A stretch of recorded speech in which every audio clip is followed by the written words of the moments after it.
पहाड़ों पर गिरती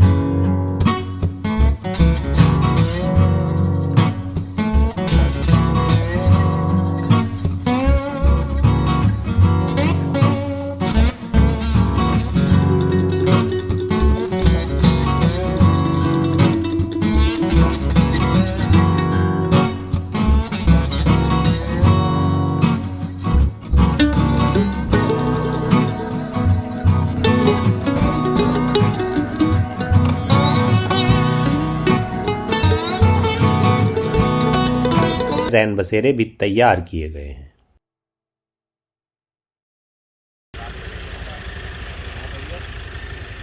temporary shelter home Bijnor bus stand roadways में बनाया गया है। आप देख सकते हैं तकरीबन 8-10 बेड की यहाँ पर व्यवस्था की गई है। एक टेम्परेरी टेंट के द्वारा इसे बनाया गया है।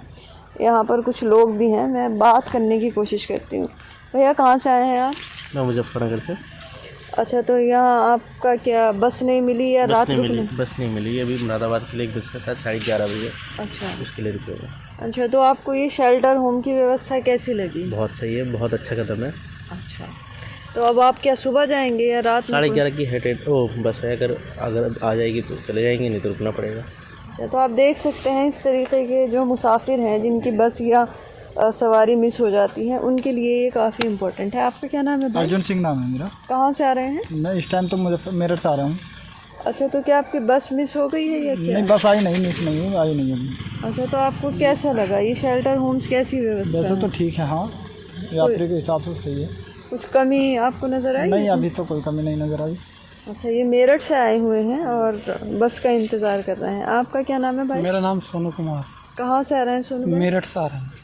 अच्छा, तो बस का इंतज़ार कर रहे हैं? बस का इंतज़ार कर रहे हैं, बस नहीं आई, लेट है अभी थोड़ी। अच्छा, तो क्या लगता है जो ये व्यवस्था की जा रही है इस तरह के शेल्टर होम्स की, ये मुसाफिरों के लिए कैसी व्यवस्था है? अच्छी व्यवस्था है, इससे सभी को लाभ मिलेगा। रात में रुकने वाले अपना जिनकी बसें लेट हो जाती हैं या घर नहीं पहुंच पाते, उनके हिसाब से बढ़े। तो ये वो लोग हैं जो अपनी बस का इंतज़ार कर रहे हैं, अगर किसी की बस मिस हो गई तो वो इन शेल्टर होम्स का फ़ायदा उठा सकते हैं।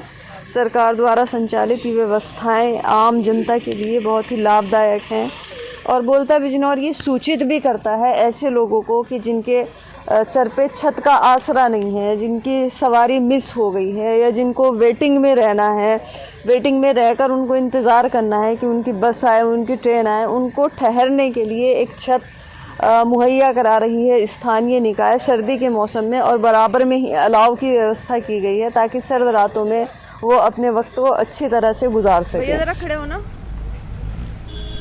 क्या नाम है तुम्हारा? सोनू।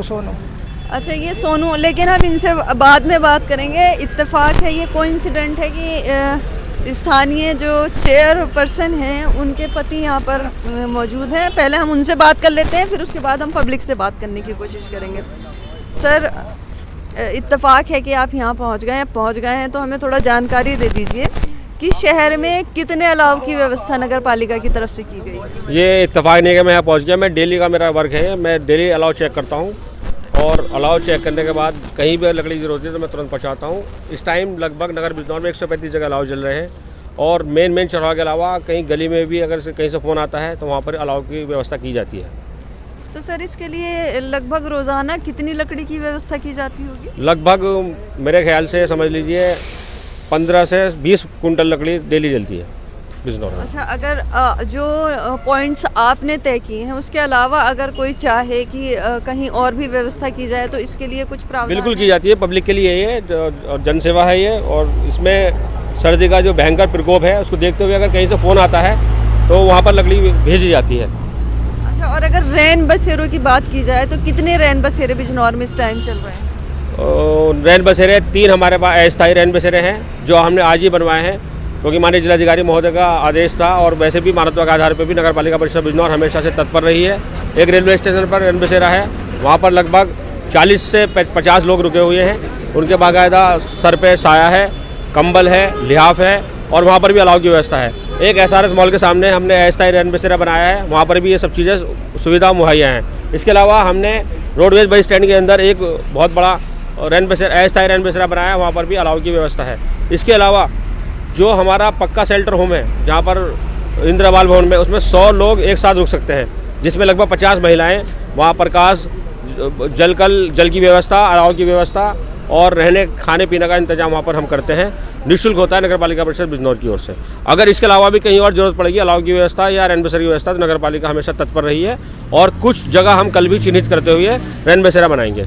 मेरा मकसद, नगर पालिका परिवार का मकसद ये है कि कोई भी घुमंतु हो या कोई शरणार्थी हो या कोई बेसहारा हो, वो छत के नीचे ना सोए, इस सर्दी के प्रकोप से बचते हुए रैन बसेरे में जाकर सोए। और मेरी जनता से भी अपील है कि कहीं कोई ऐसा व्यक्ति, ऐसा कोई परिवार, ऐसा कोई बेसहारा दिखाई देता है तो मुझे फ़ोन करे, मुझे सूचित करे और उनको मैं रैन बसेरे में पहुंचाने की पूरी व्यवस्था कराऊंगा। और इनकी मॉनिटरिंग की क्या व्यवस्था है, इनका इंतज़ाम कौन दे? हमारे ईओ अधिशासी अधिकारी मनोज कुमार सिंह, सफाई इंस्पेक्टर गोविंद चौधरी, हमारे कृपाल बाबू लाइट इंचार्ज, मैं स्वयं और हमारी पूरी टीम नगर पालिका परिषद बिजनौर की देखती है। बीच बीच में माननीय जिलाधिकारी महोदय, एसडीएम सदर साहब, तहसीलदार मैडम, ये सब लोग मुआयना करते हैं। हम सब लोग, ये टीम है, टीम वर्क, हम लोग शासन प्रशासन का टीम वर्क है, हमारी नगर पालिका की टीम है। हम लोग सभी इसकी मॉनिटरिंग करते हैं। जिसके बाद जैसी सुविधा होती है, जिसके बाद जैसी प्रॉब्लम की फ़ोन आता है, उसको हम दूर करने का प्रयास करते हैं। शेल्टर होम्स जो हैं उनमें महिलाओं के लिए कुछ विशेष व्यवस्था है? हाँ, महिलाओं का बिल्कुल शयन कक्ष अलग बना हुआ है, सिंगल बेड है, एक बेड पे एक महिला सोती है। वहाँ पर बाथरूम और टॉयलेट अटैच है और बाकायदा वहाँ पर बंद है, दरवाजा का इंतजाम है। हमने महिलाओं के लिए और पुरुषों के लिए अलग अलग इंतजाम किया है।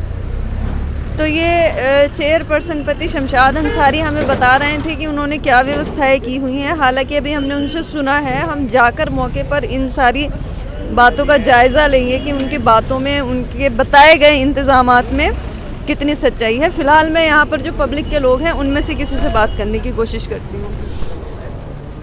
आप बताइए, क्या नाम है आपका? राजेश। राजेश जी, आप अक्सर आते जाते रहते हैं यहाँ पर? जी, मैं नहीं पढ़ा हुआ, को पढ़ूँ मैं तो। ये अलाव जो जलता है, ये रोज़ जलता है यहाँ पर? हाँ, रोज जलता है, अब 4-5-7 दिन से। अच्छा, आगे भी जलता रहता है? हाँ। तो कुछ आपको राहत मिलती है सर्दी से इसमें? मिलती है, राहत मिलती है जी, ताप पर बैठे हो थोड़े से। एक और यहाँ पर आप देख सकते हैं, ये मूंगफली का ठेला है, सर्दियों के मौसम का खान पान है। इनसे बात करती हूँ। चाचा, ज़रा बताइए, क्या नाम है आपका? रमेश कुमार। ये जो अलाव है ये रेगुलर चलता है? यहाँ रेगुलर चलता है। कुछ राहत महसूस करते हैं? हाँ, राहत महसूस होती है। कुछ लोग इकट्ठा रहते हैं यहाँ पर? बहुत सारे रहते हैं, जो भी आने वाले बेचारे यहाँ पे गरीब आदमी यहाँ पे हाथ सीखते हैं अपने आगे। तो आपके ठेले को भी फायदा मिलता होगा? हाँ, मिलता है जरूर जी।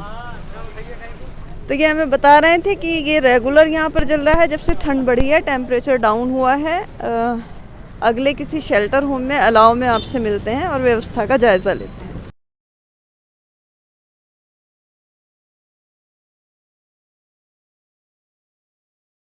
और इस वक्त हम मौजूद हैं SRS के सामने, अपोजिट साइड में। ये एक टेम्परेरी रैन बसेरा है, अस्थायी, और आप देख सकते हैं कि यहाँ पर तकरीबन 10-12 बेड लगे हुए हैं।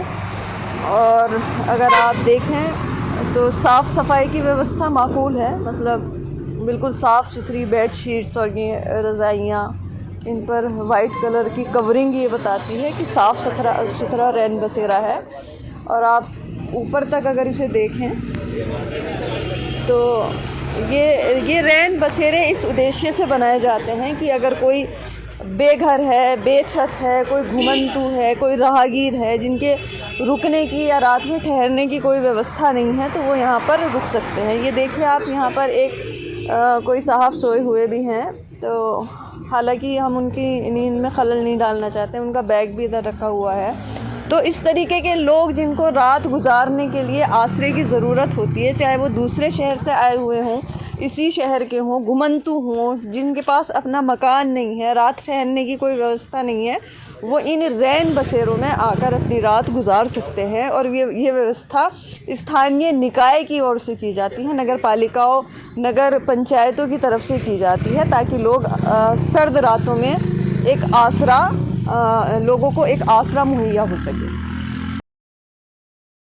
और इस वक्त बोलता बिजनौर की टीम मौजूद है इंदिरा बाल भवन के पास बने हुए परमानेंट शेल्टर होम में। और बताया जाता है कि ये 3 मंजिला शेल्टर होम है, जहां महिलाओं की अलग विशेष रूप से व्यवस्था की गई है। स्थानीय निकाय बिजनौर नगर पालिका परिषद इसका संचालन करती है।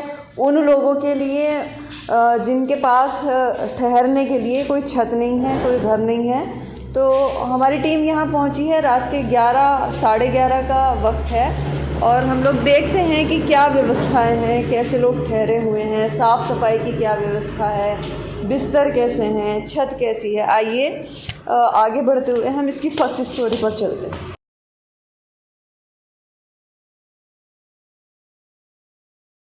फर्स्ट स्टोरी में हैं हम और आप यहाँ पर देख सकते हैं कि 3 रूम यहाँ पर बने हुए हैं। एक ये सबसे पहला प्रबंधक कक्ष है और दूसरा शयनागार महिला, यानी ये महिलाओं के लिए विशेष रूप से बनाया गया बेडरूम है।